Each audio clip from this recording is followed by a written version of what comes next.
But that's our nature, I think, these days. We are resistant. We want to say we're open when sometimes we're not, and we're not picking up on that.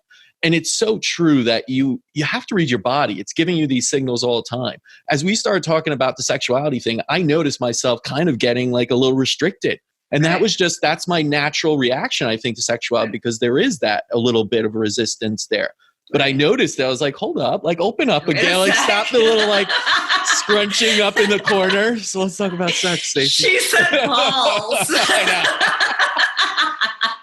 And again, I think we're just taught that since we were little. It's not like our fault. It's just, I was always told, like, don't say those words and don't do those things and don't talk about sex in that way. Right. Like, it was a little bit more conservative, stoic, Eastern European upbringing where I was. Right. And so I realized that, but being aware of it is the first step, I feel. Right. To notice that you're becoming constricted or feeling a certain way or even closing up or talking differently about a subject means there's something going on. Exactly. So pick up on that and then be able to either look into it more yourself or find people like yourself to help. Because that journey alone to get into it and start to peel back what's going on sometimes requires a little help, and you could try it your own, but I feel like a lot of times that takes a long time. And a lot of times you just kind of give up, the ego sort of wins out and you're perfect. Don't worry about it. Yeah. I was going to say that the ego is, the ego, if you're trying to work on yourself, the ego wants you to stay where you are because it understands where you are. Anything that is unknown is a threat to the ego. And so if you're the ego at this point, then it's going to be like an uphill battle to do it on your own. You need somebody to mirror that. And you can do work on your own. You don't always need someone. But there's something very helpful about having that back and forth. Absolutely. It serves as such a catalyst to change. I feel like having someone else there, because you're right. The ego is incredibly strong. It does not want to change. As much as you acknowledge the change, it's incredible what the ego do. The mental gymnastics people are able to do. And I know it too. Like, we've all been there. I'm not like saying that, other people are only dealing. We all deal, healers, everyone. Like, we're all humans in the same boat here. And but I've realized that it takes a special, and you already take the step when you reach out and say, I need your help. And that already starts to limit the ego and what it's going to do. And you get that assistance from someone else that knows to spot certain things and can absolutely speed up this healing process and getting to know yourself. Yeah, exactly. I think the mirror is so important. Otherwise, you're staying within the same shell that the ego is in. So find somebody to work with if it is something that you are looking to. And if you decide to work with me and there's resistance, I will choke you out. She'll do it. I will do it. She will do it. Don't test her. I'll tell you. I've taken down a lot of men who are a lot bigger than me. Oh, I know.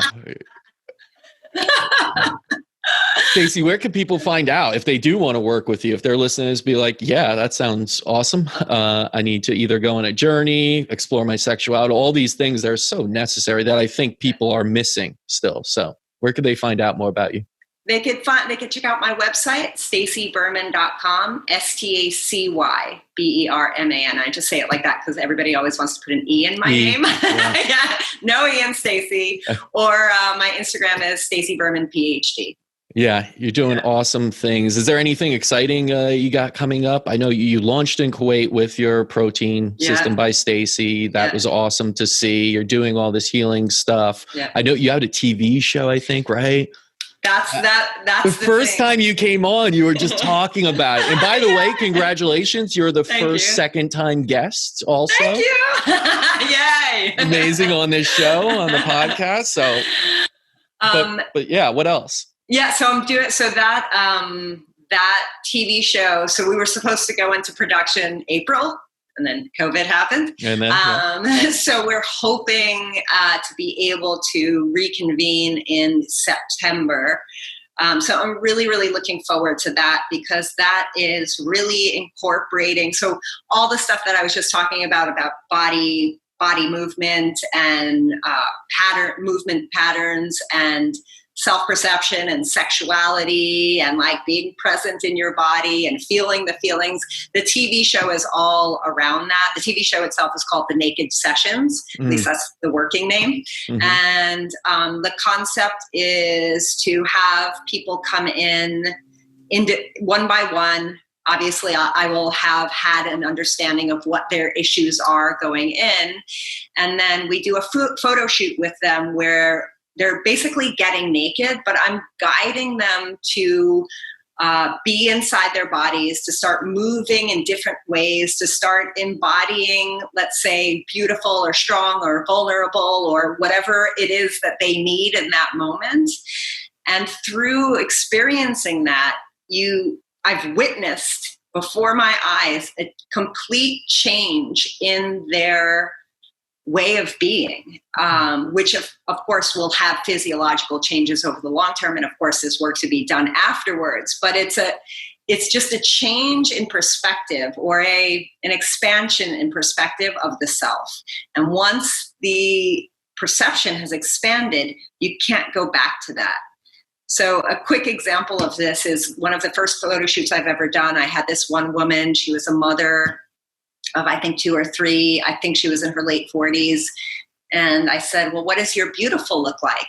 And she broke down in tears. She's like, I never consider myself beautiful. And so she's never had that experience within her body. And so we started moving her, and I started asking her questions and show me what this looks like and show me what this looks like. And eventually she was able to get into a pose where she felt beautiful. Not here, she felt beautiful. Mm-hmm. And then that was a starting point for, well, how do I do this now in the rest of my life? So it's a show that will only be probably 30 minutes. I'm hoping we do like follow up, right. But I'm really excited about that. I mean, I think it's visually, the project is beautiful. Naked photos of beautiful women of all shapes and sizes and colors and all that stuff.